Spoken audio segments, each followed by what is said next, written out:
Les robots. Les robots font partie intégrante de notre vie. Ils nous aident à établir des tâches que nous serions tout bonnement incapables de faire physiquement. Les IA peuvent déjà réaliser des tâches bien plus rapidement que le cerveau humain en analysant plusieurs millions d'images et repérer celles contenant des perruches par exemple. Grâce aux robots, la médecine nous permet aujourd'hui et nous permettra demain de sauver de plus en plus de vies grâce à son incroyable précision.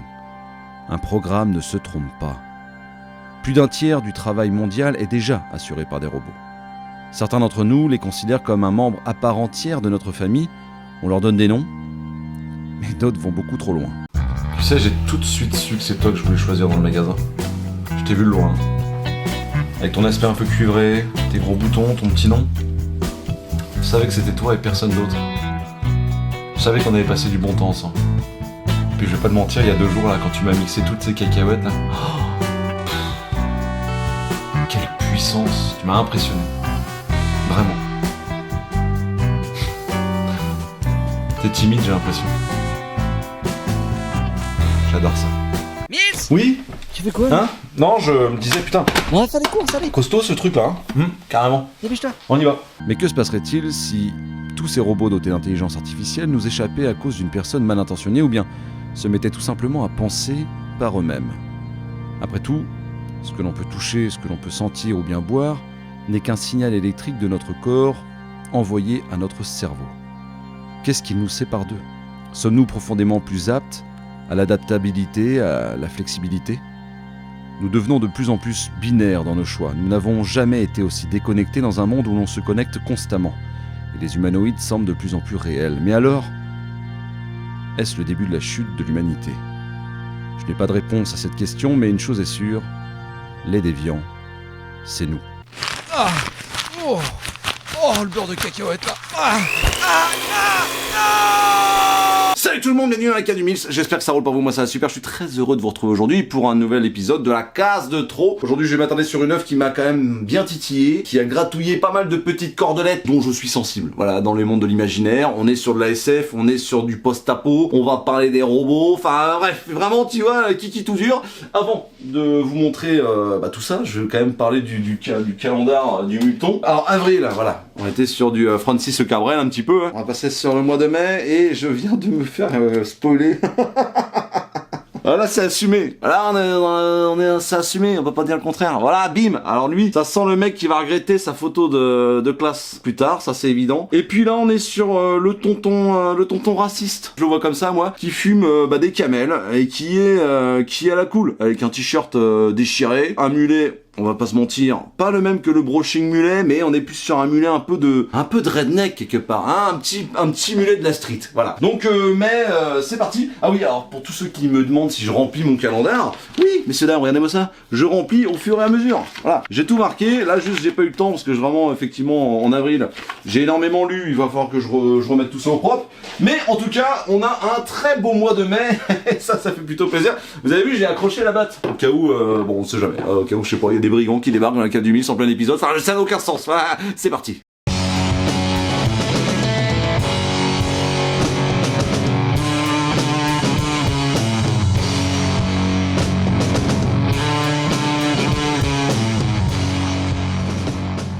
Oui mes petites perruches. Oui. Calmez-vous. 404 graphiques a encore frappé. Non mais c'est dingue, hein. C'est dingue alors. Oui mais Miss, c'est vraiment toujours bizarre comme par hasard, dès qu'on t'envoie un service presse, elle va te faire du bien. Ah, non, pas du tout. Pas du tout. Alors, je sais pas qui était ce personnage, mais tu as tort, Jean-Marc. Vraiment. Je reçois actuellement des services presse de tous les éditeurs. La plupart du temps, quand je demande une œuvre, maintenant que la chaîne a un peu grossi, je reçois le service presse, et c'est clair avec tous les éditeurs. Si j'ai aimé, j'en parle. Si j'ai pas aimé, j'en parle même pas. Vous n'imaginez pas le nombre de comics et de bandes dessinées que j'ai lu, que j'ai pas apprécié, et j'ai pas envie de vous faire chier avec ça. Parce que déjà, je suis pas maso, j'ai pas que ça à branler. Et puis voilà, c'est la ligne directrice éditoriale que j'ai décidé de suivre sur cette chaîne. Donc, écoutez, oui, je vais pas encore parler de 404 graphiques parce qu'ils ont balancé une énorme pépite. Alors je te parle d'une œuvre qui sort le 15 mai 2025, donc si tu regardes la vidéo au moment où ça sort très bientôt, et ça coûte 24,90€. Et on va parler de Origins, ou Origine, pour les franchouillards du fond de la classe. Déjà, l'œuvre, l'objet, livre est encore une fois très beau. Il y a un petit effet peau de pêche pêche. Ah, je l'appellerai comme ça, pot de pêche, qui est très doux, qui est très beau. Il y a une cover qui est magnifique. Qu'est-ce qu'on voit sur cette cover? Parce que c'est important, c'est vrai qu'on en parle pas assez souvent et je pense que je vais y revenir assez souvent sur la cover parce que c'est très important pour moi la cover. Déjà d'une, c'est quand t'as envie de te la péter, que t'invites du monde à l'apéro, parce que oui, ils m'ont envoyé aussi une petite plaque. Ah, une petite plaque qui est magnifique, ça tombe bien parce que la cover est magnifique. Voilà, tout simplement. Donc, qu'est-ce qu'on voit sur cette cover, ma petite perruche? Eh bien, on y voit une forme humanoïde avec un masque à gaz. Donc, tu te doutes que l'air est toxique. Cette personne a les cheveux blancs. Derrière elle, on y voit en second plan, si je puis dire ainsi, écoute, un monde où la nature a repris ses droits. Donc, tu te dis, oulala, ça sent la SF, ça sent les robots, ça sent le post-apocalyptique. Alors moi, je me dis, mais bordel, c'est beaucoup trop beau parce que c'est tout ce que je kiffe. Eh oui, bingo, on est en plein dedans. Avant de vous expliquer un petit peu de quoi ça parle, je vais vous expliquer qui c'est qui a pondu ça. Ça a été créé. Alors il y a beaucoup de noms. Ah, je suis obligé de lire, j'ai pas le choix. Ah, il y a beaucoup de noms. C'est Aresh Hamel, Lee Toland Krieger et Joseph Oxford qui ont créé cette histoire. Voilà, mais c'est pas eux qui ont mis le tout en bulle, qu'on séparé le bordel, qu'on fait un storyboard ou je ne sais pas comment ça se passe entre les artistes, mais en tout cas, tu vois, c'est pas lui qui a fait la BD. Le scénariste de la bande dessinée, c'est Clay McLeod Chapman, ok? Ensuite, c'est illustré par l'énorme, l'immense, le magnifique Yacoub Rebecca. Yacoub Rebecca, je vais vous montrer un petit peu ce qu'il sait faire. Le gars, bon, c'est pas la moitié d'un manche. Et puis j'ai appris qu'il avait bossé pour CD Projekt sur Witcher 2. Ah, le mec, déjà rien que ça. En fait, c'est le gars qui a fait Judas. Enfin, moi je le connais pour ça. Qui parlait de religion, sorti chez 404 également, mais c'est vrai que c'est pas mon délire à la base. Judas, que j'avais adoré, et le dernier jour de Howard C. Lovecraft, avec Jolivo. Donc, c'est-à-dire, c'est la fine équipe. Et tu te dis, la couleur, bon, ça c'est Yacoub Rebecca, le mec est un boss, le mec est un tueur. C'est de toute beauté. Donc rien que ça déjà, c'est validé. Ensuite, qui c'est qui a la couleur, mon petit pote? C'est Patricio Del Pech. Regardez-moi la couleur comme elle est belle. Ah, Patricio Del Pech, mais ça me dit quelque chose, Miss. Oui, parce que j'ai toutes les œuvres de 404 à la maison. Ah, je vous le dis, je les garde parce que forcément ça a toujours de la gueule. L'objet livre est magnifique et puis ça raconte toujours quelque chose d'un peu différent. Donc il y a un peu à manger et à boire, si tu veux. C'est lui qui avait fait aussi apparition dans Le ciel de Berlin-Est. Donc, c'est pas une équipe de branque, si tu vois ce que je veux dire. J'ai beaucoup aimé. C'est pas un comics qui va arriver dans le top 10 ever, même le top 5 des meilleurs BD, comics, histoires, romans et compagnie de science-fiction, mais c'est une œuvre qui regroupe énormément de petites cordelettes qui sont sensibles à mon petit cœur de rocker. Et c'est surtout, en tant que passionné de SF, une œuvre qui regroupe énormément, sans jamais tomber dans le pathos, vraiment. Ça regroupe énormément de thèmes que je kiffe. La robotique. On va parler d'un enfant qui grandit dans un monde impossible pour lui. On va inverser les rôles dans un monde où la nature a repris un peu ses droits. Ça vous rappelle pas quelque chose, mes petites perruches? La planète des singes de Pierre Boulle. Un des romans phares pour moi de la science-fiction, du moins française. J'ai voilà, c'est un tout petit roman. Il faut vraiment que vous le lisiez, ça c'est une tuerie. La planète des singes. J'en ai déjà parlé avec Néo sur La Brasserie Geek et compagnie. On aime beaucoup cette licence. Lui, il a écouté en podcast. Moi, je l'ai lu, j'ai vu les films, évidemment. C'est une tuerie. Les anciens et les nouveaux, moi je les ai adorés. Tu sais, cette œuvre-là, quand tu la termines, pour ceux qui l'ont déjà lu, tu prends une énorme clacasse à la fin de l'histoire, dans la planète des singes. Ça fait même pas 190 pages, les gars. Vous pouvez vraiment foncer dedans. Ça existe en petit format poche. Ça coûte, y a plus le prix, mais ça va coûter 6 ou 7 euros. Tu peux le trouver d'occasion. La planète des singes, il y a énormément de références à la planète des singes. Alors, tu verras pas de singes dans Origins. Ça, c'est évident. Sache que dans l'idée, c'est un peu la même chose. On inverse les rôles entre les humains et les singes. Là, on inverse les rôles entre les humains et les robots. De quoi ça parle? On va suivre un mec qui s'appelle David Adams, qui a causé la chute de l'humanité parce qu'il a eu l'idée débile de créer de l'intelligence artificielle. Cette intelligence artificielle a commencé à prendre énormément d'ampleur et à se propager très vite grâce à des tout petits robots, des nanites qui sont venus intégrer la végétation. Cette végétation est morte, les humains sont morts. Lui, il avait prévu, en un an, tout le monde a été décimé. Alors ça se passe sur 1000 ans. Ah, rien que ça, cette histoire se passe sur 1000 ans. On va pas suivre les 1000 ans évidemment parce que c'est pas une œuvre très longue et c'est un one shot, mais c'est une œuvre qui va t'expliquer qu'il y a eu énormément avant que tu commences. Donc tu arrives en plein milieu de l'histoire, mais c'est très bien amené. Le décor est très bien planté, vraiment. Donc on va suivre ce mec David Adams qui a causé la perte de l'humanité et il a une chance là de sauver l'humanité, du moins ce qu'il en reste. Et on va le suivre lui, donc David Adams et Chloé. Chloé étant cette personne là. Alors je vous spoil un petit peu, mais c'est des toutes premières pages. Chloé, c'est une femme qui n'est pas une femme humaine, du coup c'est un robot qui a été créé par lui. C'est un truc de ouf. Vraiment c'est un truc de ouf en termes de temporalité. Lui, ça fait 1000 ans, il a fait de la merde, il a créé un robot pour le ressusciter à chaque fois, donc il a vécu je ne sais pas combien de vies, mais à chaque fois qu'il reprend vie, il ne se rappelle pas de quelle vie il a vécu avant. Donc peut-être qu'il a fait de 0 à 6 mois, il s'est fait buter par les robots, de 0 à 20 ans, après il s'est fait buter par les robots, de 0 et jusqu'à 1000 ans. Et là on est à 980 et quelques années, et le gars arrive à maturité et décide de enclencher le gros plan moment où il doit se rappeler de toutes ses vies de l'époque. Tout ça c'est aidé par Chloé qui est plus importante que ce qu'on a l'impression au tout début. C'est une pépite, c'est une tuerie, c'est magnifique, c'est très profond. Donc on va parler évidemment d'un être de chair, hein, parce que là clairement on va scanner plus ou moins comme un scanner 3D un humain de toute pièce, où on va lui incorporer grâce à une machine s'il le souhaite ou pas, en tout cas un plan qui a été dessiné en amont. Est-ce qu'on lui balance ses souvenirs ou pas? Si on lui balance des souvenirs, il va devoir voilà, faire une espèce de marche vers la vérité et essayer de ressauver l'humanité. C'est incroyable, ça paraît compliqué d'expliquer comme ça, mais c'est vraiment très limpide, très fluide. On va parler des robots, de la robotique, de l'intelligence artificielle évidemment. Ce qui est hyper intéressant, c'est qu'on va inverser les rôles comme je vous disais, comme dans la planète des singes, et on va frôler des thèmes comme dans Matrix, mon petit pote, évidemment. Quelle est la place de l'homme? Est-ce que l'homme et la machine sont si différents? Est-ce que un robot avec de l'intelligence artificielle, si tu veux, est-ce que cette personne a à peu près les mêmes façons de se comporter que nous? Est-ce qu'on est si différents? Parce que, comme je disais en introduction, ce n'est qu'un stimuli électrique qui est envoyé à notre cerveau et tout est un peu binaire, en fait, quelque part. Et là, de voir cet humain qui n'est pas souhaité dans ce monde, parce que oui, il y a un méchant, un peu comme dans Matrix, il y a un méchant qui est une espèce de réseau, je crois qu'il l'appelle comme ça, le réseau, et le réseau est chargé de prendre la place de l'humain. L'intelligence artificielle a décidé de sauver la Terre en éradiquant toute forme d'humanité. Évidemment, quand Chloé rescanne David Adams, et évidemment le réseau va chercher à le détruire. Et elle va être chargée de le protéger, tout simplement. C'est excellent d'avoir un antagoniste comme ça, tel que le réseau, puisqu'il est omnipotent, omniprésent, omniscient. C'est un robot qui se propage partout grâce à des tout petits robots nanites, comme je vous disais. Ils vont aller dans les plantes et tuer toute végétation, évidemment. D'ailleurs, je me suis déjà posé la question comment il fait pour manger. Enfin bref, c'est très compliqué. Et en plus de ça, il va dans les animaux. Donc en fait, il suffit juste d'un moineau qui a intégré des nanites, voit qu'il est là, du coup il va envoyer l'information et les robots vont venir pour essayer de le décimer. L'axe principal est très limpide. Il n'y a pas trop de fioritures à droite à gauche. Ils intègrent énormément de bonnes idées pendant la discussion. Pendant la discussion des personnages, tu apprends énormément de choses sur le lore. Les dessins, il y a beaucoup de Rebecca également. Je vais pas vous en parler, j'en parlerai juste après, mais effectivement, ça c'est pareil. C'est un acte d'une profonde sincérité, dans le sens où, oui, les dessins t'expliquent énormément sur l'histoire également. Je parlais de Matrix tout à l'heure. Il y a un peu de ça, parce que, effectivement, l'idée, comme dans Matrix, de liquifier les morts pour nourrir les vivants, il y a un peu de ça avec la machine 3D qui va resculpter le David Adams. Mais ce qui est hyper intéressant, c'est le côté planète des singes. C'est-à-dire, à l'époque, il y avait beaucoup d'humains et quelques robots. Maintenant, il y a que des robots et il y a un humain que tous les robots du réseau veulent buter. Ce qui est intéressant, c'est de voir comment un humain va être élevé avec un robot dans lequel on a intégré l'humanité des humains. Et il va y avoir des problèmes de différence, tu sais, un peu comme dans AI de Spielberg, évidemment je pense à Blade Runner, mais tous ces romans, toutes ces histoires comme, tu sais, les robots de Isaac Asimov. Tout ce délire de la loi de la robotique, mais en fait la loi de la robotique n'est que le reflet de ce que les humains sont, parce que les humains ont créé à leur image les robots. Et du coup le fait de tout simplement voir que David Adams va saigner un moment dans l'histoire, quand il est petit, parce qu'il y aura énormément de flashbacks, on va évidemment aller dans le passé, dans le présent et même dans le futur. Parce que sur 1000 ans, vous vous doutez bien qu'il y a quand même énormément de flashbacks et de lore à intégrer à l'histoire. C'est habilement fait d'ailleurs. Oui, c'est excitant de voir à quel point, quand dans un sens tu vois que le robot, comme par exemple dans The Descender... Pourquoi je suis pas comme les autres, moi?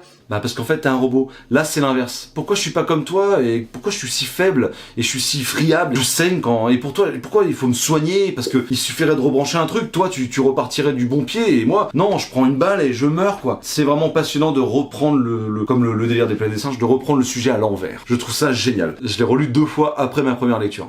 C'est très rare que je fasse ça, c'est très bien amené, c'est intelligent, c'est fluide, c'est vraiment une marche en avant. Tu prends du plaisir, tu t'attaches au personnage. Quand tu te mets à la place de David Adams et que tu sais que lui va devoir encaisser toutes ses vies antérieures en une seule fois et comprendre des choses dont il ignorait complètement parce que ça faisait partie du plan, c'est bouleversant. Et je vais pas vous mentir, le côté robotique, parce qu'il y a des robots qui sont dans le réseau, des robots qui sont utiles, des robots qui sont importants et intéressants et développés technologiquement. Il y a tout aussi une caste des robots, les robots valets, il me semble qu'ils appellent ça comme ça. C'est les robots qui vont te cirer les chaussures, qui vont laver ta bagnole, les robots qui vont faire le ménage, qui vont t'opérer, qui vont te soigner. Tous ces robots-là sont mis sur la touche. Et ce qui est hyper intéressant, c'est qu'à un moment, on va les croiser. Et j'avais énormément de peine pour ces robots-là. En plus, ils ont des formes un petit peu exprès, ils sont sont, tu sais, il y a les nanites hyper technologiques, et puis il y a vraiment le robot de Fallout, tu vois, le robot rond avec des bras dans tous les sens, l'espèce de R2D2 cubique, une boîte de conserve qui parle et tout. Ils m'ont fait penser à des gens un peu rebus de la société, des gens un petit peu mis de côté, des freaks, et j'ai trouvé ça très très beau. Voilà, je suis toujours sensible à ce genre de population qui sont en marge de la société et qui se regroupent pour essayer de vivre une vie meilleure en faisant société. J'ai trouvé ça très très beau, et il y a le côté servitude, évidemment, la servitude des robots par rapport aux humains. On va parler maintenant de l'aspect graphique. Jakub Rebelka, bon bah moi je l'ai côtoyé à Angoulême, on a bu des verres ensemble, j'ai eu la chance de discuter avec lui, c'est vraiment quelqu'un d'incroyable. D'ailleurs, c'était au moment où il y avait Will McPhail, et j'ai discuté avec Will McPhail et Jakub Rebelka. Rien que ça, voilà, tranquille. Et c'est des gens adorables, et Jakub c'est quelqu'un qui, ouais, tu sens que le gars il fait pas les choses à moitié, parce que à la fin tu vois, on nous expose en plus un petit carnet où il dessine sans couleur. Regardez-moi ça comme c'est beau. Le travail des ombrages, il a énormément de qualité. Et là, il a décidé tout simplement de rester un petit peu sur la même technique. Mais alors, qu'est-ce que c'est beau, putain. Qu'est-ce que c'est beau, parce que Jakub Rebelka, il est carrément capable de faire autre chose, de faire du coupage, de travailler à moitié avec des photos, de l'encre, du pastel, du lavis. Enfin, c'est vraiment un mec qui touche à tout et qui est bon dans tout ce qu'il touche, vraiment. Sauf que là, il a choisi une technique qui est tout à fait incroyable, vraiment incroyable. Une espèce de profondeur dans les gris. Enfin, c'est vraiment très très bizarre. Et la couleur a été mise. Alors, on va parler du découpage après, qui est tout à fait extraordinaire, et que évidemment que Jakub Rebelka, il y a ce côté grande case. Et je vous avoue que c'est très très jouissif. Alors, je vous en montre pas beaucoup plus parce que sinon je vais vous spoiler. Mais regardez-moi l'humanité qu'il y a dans ce gamin. C'est un truc de ouf, hein. Alors ça, typiquement, c'est David Adams, et on voit Chloé à côté avec ses cheveux blancs. Regardez-moi ça, la végétation, comme elle prend vie. Mais elle prend vie aussi, et aussi et surtout, je sais pas, mais en tout cas, elle prend vie aussi avec Patricio Delpech, qui est à la couleur, et c'est magnifique. Il y a, évidemment, dans la science-fiction un petit peu froide, post-apocalyptique, une nuance de bleu et de vert. Ça scie à ravir cette bande dessinée qui parle de quelque chose qui est quand même profondément triste, assez sombre et bouleversant, en fait, pour les personnages qu'on va suivre. Jakub Rebelka, c'est la première fois que je prends vraiment conscience que quand ce mec-là, alors je vais pas dire qu'il s'est assagi, parce que je trouve qu'il va un peu moins dans tous les sens, même si j'aimais bien ce côté complètement explosif de ces techniques de dessin, de collage et compagnie. Je trouve vraiment que là, il y a un travail, vous le connaissez maintenant, mais très important sur le détail, mais que tout reste complètement fluide, et c'est très très beau. Je crois que c'est son meilleur travail, à mon sens. Il y a vraiment des travaux de chara design sur les robots. Moi, je suis un grand fan de vaisseaux et de robots, vous me connaissez maintenant. Si vous me suivez depuis un petit moment, vous savez, j'en ai parlé énormément des œuvres qui traitent de science-fiction, qui parlent de robots, et j'en suis tout à fait fan. C'est une œuvre qui est complète. C'est une œuvre qui coûte 24,90€, donc moins de 25€. Tu peux dire, ah, c'est un peu cher quand même. Je vous jure que l'œuvre est magnifique. Le travail est fou. L'histoire qui est racontée, si vous aimez un petit peu la SF, si l'humanisme de certaines personnes vous touche, vous allez comprendre un petit peu, et vous allez réussir à intégrer le fait que des robots peuvent être eux aussi humanisés. Il y a un chara design qui est magnifique, hein, vraiment. Chloé, regardez-moi la classe qu'elle a, quoi. C'est un truc de fou, quoi. Ouais, l'histoire est incroyable. Le dessin de Jakub Rebelka est à tomber par terre. C'est peint, donc forcément, il y a des grandes cases. Et moi, je trouve ça génial. Il n'y a pas à se plaindre. On passe d'un univers à un autre. Bravo 404. Bravo Jakub Rebelka. Le scénario de, et je vais oublier son prénom, donc je vais quand même le lire, et je suis désolé pour lui. C'est pas facile à se rappeler. Clay McLeod Chapman. Chapeau, en fait, chapeau. Et puis la couleur est incroyable. Vraiment, c'est une œuvre, foncez dessus, parce que c'est, je pense, à mon sens, l'une des meilleures œuvres de chez 404 Graphiques. Rien que ça. Donc, si je vous ai donné envie de lire cette BD, si je vous ai donné envie, si vous avez envie de quitter la vidéo et de revenir balancer un commentaire pour me dire ce que vous avez pensé, parce que cette vidéo sort un tout petit peu en avance par rapport à la sortie de l'album, et merci encore une fois à 404 Graphiques, venez me dire, je vous en supplie, venez me dire dans les commentaires ce que vous en avez pensé. Ça me toucherait d'avoir des discussions avec vous pour parler de tous ces sujets-là. C'est vraiment typiquement tout ce que j'aime. Si vous avez des œuvres qui sont, par rapport à ce que je vous ai dit, qui sont un peu similaires, ça m'intéresse, ma petite perruche. Non, mais vraiment, je te le dis, ça m'intéresse fortement. Sur ce, bah écoutez, merci d'avoir regardé cette vidéo jusqu'au bout. Si vous avez kiffé, bah lâchez un like et abonnez-vous, ça fait toujours plaisir et ça fait avancer un petit peu le cousin. Et sur ce, moi je vous fais d'énormes bises, prenez soin de vous et à très bientôt, et attention au mixeur. Ciao. On aspect un peu plastique. Et puis cette puissance que tu as.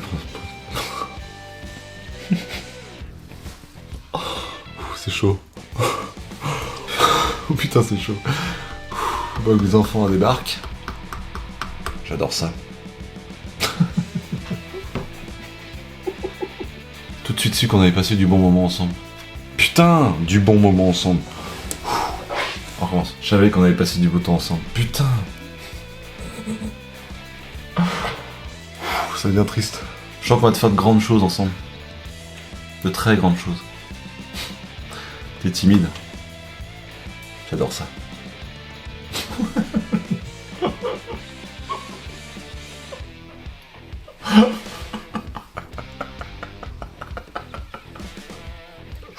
La tristesse. Oh la tristesse. Ah, la tristesse du plomb, quoi.